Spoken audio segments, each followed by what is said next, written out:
Welcome into First Take from Los Angeles. The ESPYs are today. We are fired up. Skip Bayless, Stephen A. Smith. I'm Molly Karam. I'm already seeing the stares happening. Did you get any sleep last night? I got a lot of sleep last night. I was hanging out in Beverly Hills for dinner with my man Eric Braden. Of course you were, BA. Star, Young and the Restless. He treated me to dinner last night. Appreciate it, big boy. So I had a nice time with him. But after that, I came back and went to bed.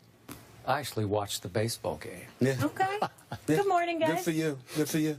We've got a busy show today, so let's get right into it. Coming up, we also have some stars, of course, ESPYs Week. Jimmy Buckets is in the house, and Big Sean, Grammy-nominated rapper. We'll talk to them in just a few. But first, some NFL news to get to right out of the gate. Today at 4 p.m. Eastern marks the deadline for franchise tag players to sign a long-term deal. Dez Bryant and Demaryius Thomas are two of those tag players whose contract status is still in question. Both wideouts are willing to hold out of regular season games if a long-term deal is not reached. So if both players decide to sit out of regular season games, which player would be a bigger loss, Stephen A.?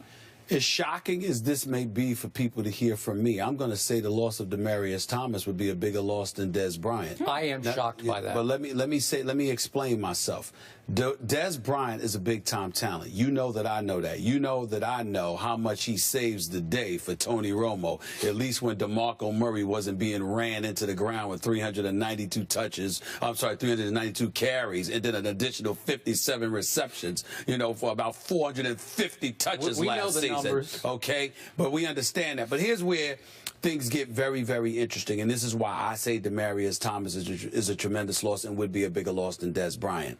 When you look at Demaryius Thomas and what he brings to the table, the 111 receptions, the 1,600-plus yards, the last 3 seasons being 1,400-plus yards, the multitude of receptions that he has, the fact that he was targeted 184 times last year, even though the Emmanuel Sanders, the Wes Welkers of the world get targeted as well, the reason why Demaryius Thomas is such a huge loss is because of the health of Peyton Manning. It's questionable right now. The fact that Peyton Manning, with his arm strength, his health, attrition, age, and all of those things coming into the equation, believe it or not, Skip, what I'm saying to you, even though the same could be said to a degree with Tony Romo, I think Tony Romo being a bit younger, having a stronger arm, I think that he's capable of doing more if asked to do so without the services of Dez Bryant. Although I don't think it would help, it would hurt. He still is capable of doing more. We ended the season last year with questions as to whether or not Peyton Manning was going to retire. We wondered how much he had left strictly due to health reasons. We know what his abilities are, and nobody's questioning that. But we question those things. We question the velocity on his throws, his arm strength, etc., etc.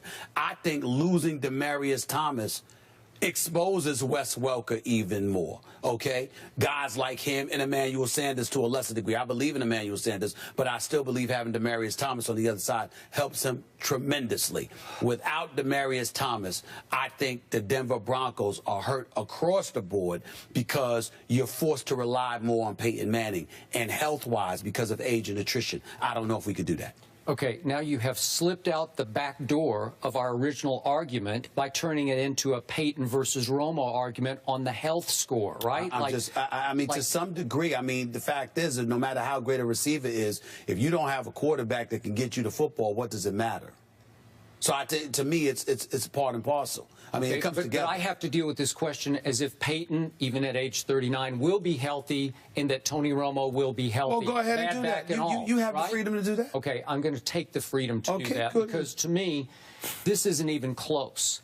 To me, Dez Bryant would be a far bigger loss to the Cowboys going into this year. And again, I think they should have Super Bowl aspirations. You don't. But I do. I'm being realistic about that. A much bigger loss than Demaryius would be to the Broncos here right now going into the start of this regular season because it's very simple to me. Dez is better than Demaryius. He's a more explosive game changer than Demaryius is, and I think you would agree with that part, I do think he's slightly better. Okay. I don't think it's by a landslide the way you said. And if Peyton is healthy, as much as I love my boy Romo, I'm going here, man. Peyton is a better all-around thrower of the football than Tony Romo is. He's a better passer.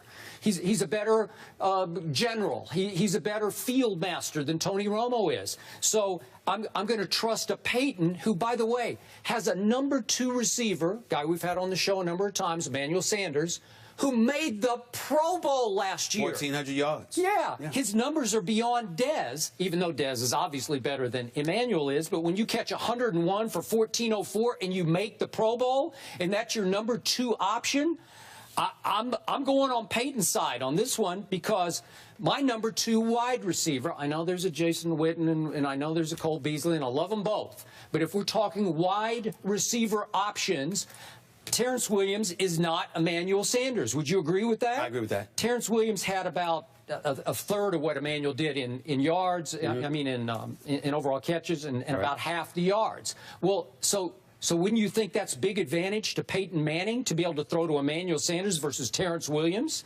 right? Yes, but what I'm saying to you, Skip, is that, see, you want me to ignore the health of Peyton Manning. I can't do that based on how last season ended. And so when we're talking about Demaryius Thomas and we're talking about Dez Bryant, why are we talking about them? Because both of them are looking for future long-term deals, okay, with their respective teams. They don't aspire to be franchised, all right, franchise tagged. So as a result, I'm looking at them right now and I'm saying there's a possibility that if they hold out, if they elect to hold out, okay, who would be the bigger loss? And I'm saying to you, when I look at the Denver Broncos, everything rides, shines and sets, with Peyton Manning.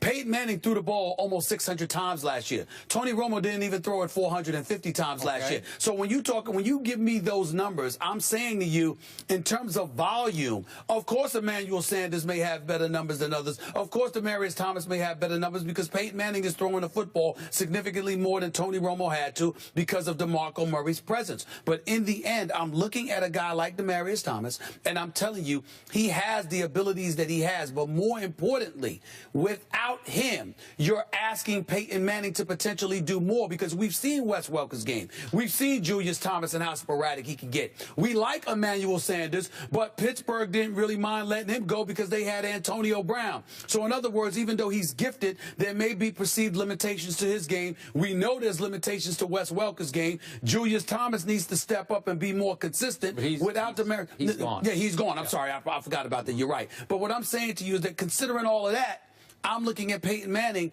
and what you're asking of him.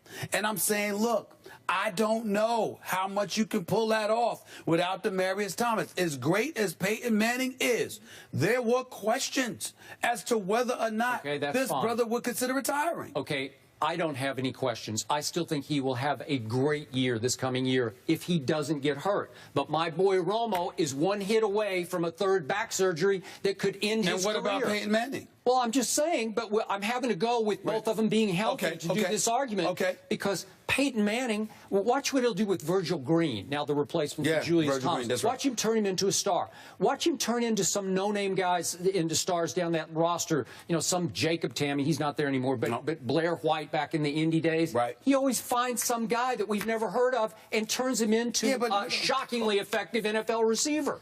Let's also not forget to mention Gary Kubiak's there, so it's a new system, so they might be running the ball more. They may be running the ball. And DeMarco is not there, so they might be throwing a little less there as well.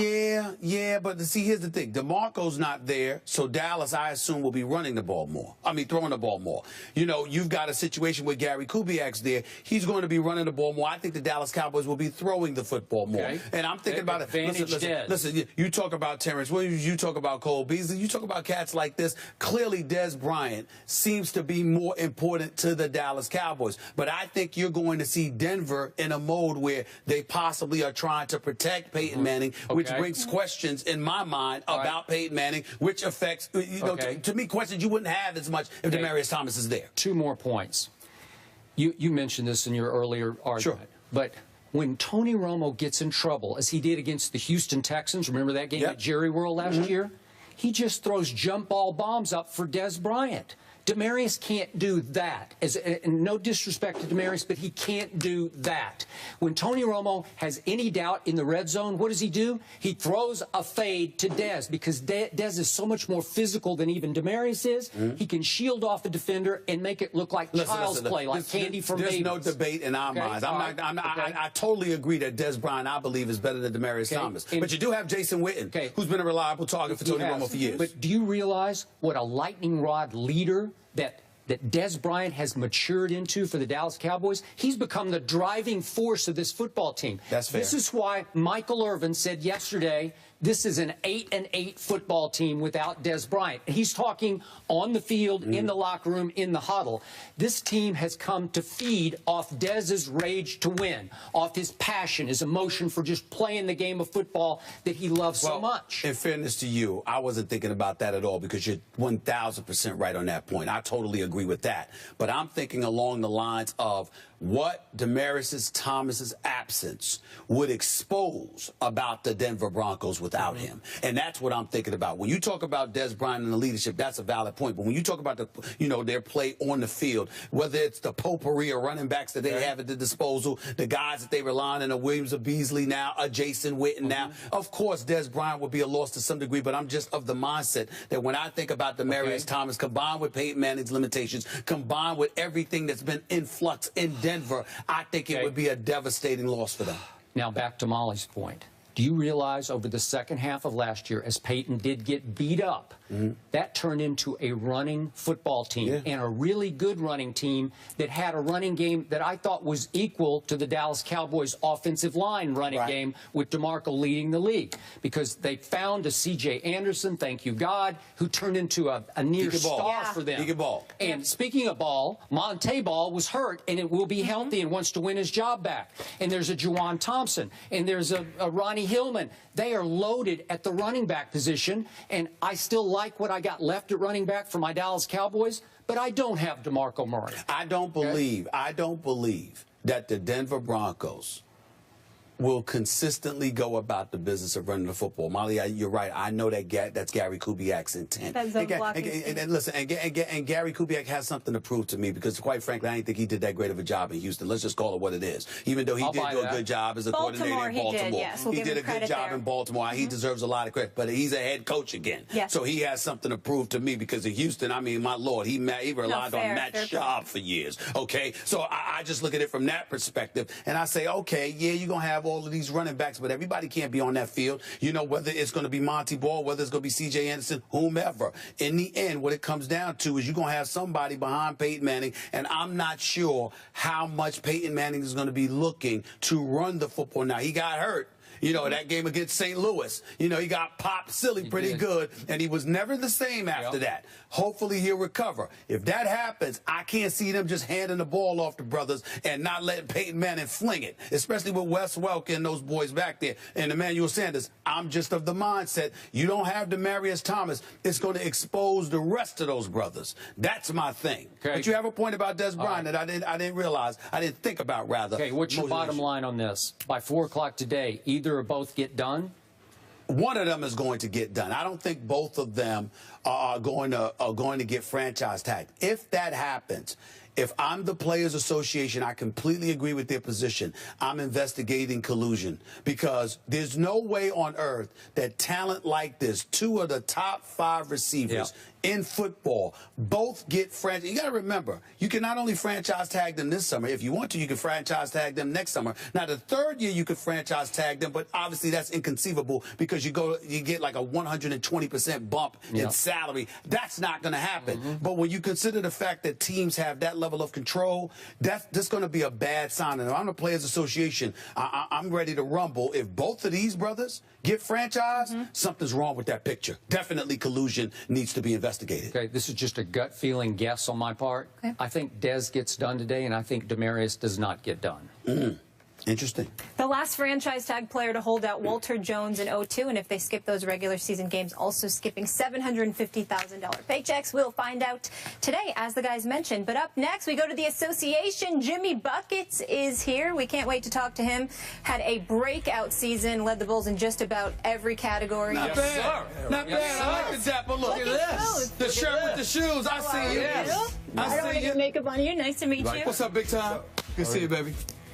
Looking smooth with the kicks, too. First Take is presented by Bass Pro Shops. Your adventure starts here. And in part by Ace, the helpful place. And State Farm. Find your agent at statefarm.com.